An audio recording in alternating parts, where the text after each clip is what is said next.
Masih di Liputan Metropolis, pemirsa, surat suara Pilkada Ogan Komering Ulu Selatan telah selesai dicetak oleh percetakan PT Aksara Grafika Pratama dan akan segera didistribusikan.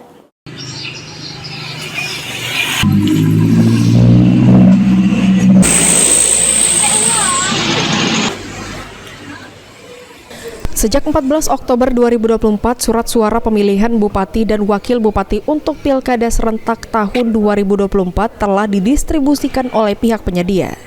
Logistik berupa surat suara ini sendiri dikirim dari Boyolali oleh PT Aksara Grafika Pratama sebagai pemenang lelang.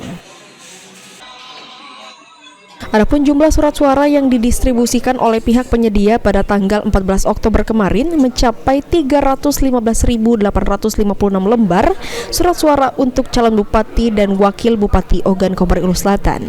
Jumlah tersebut sudah termasuk 2,5% dari jumlah DPT sebanyak 307.834 orang. Sedangkan untuk surat suara calon gubernur dan wakil gubernur Sumatera Selatan tahun 2024 akan didistribusikan pada 17 Oktober 2024 mendatang.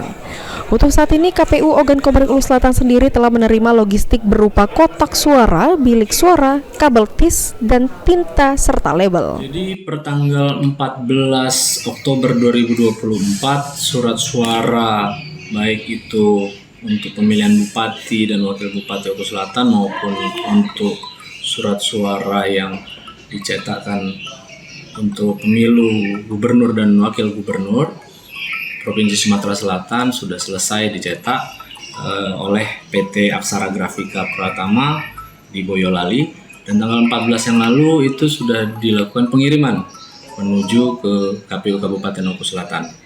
Itu surat suara gubernur atau bupati itu Pak yang sudah didistribusikan ini?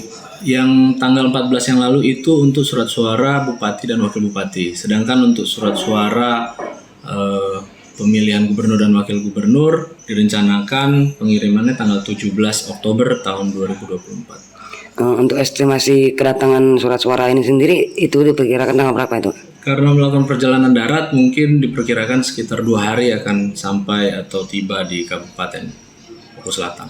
Untuk distribusi ini sendiri dikawal oleh pihak kepolisian atau seperti apa? Ya, jadi untuk proses pengawalannya itu satu armada dengan pengawalan Polda Sumatera Selatan. Sri Fitriana, Pol TV.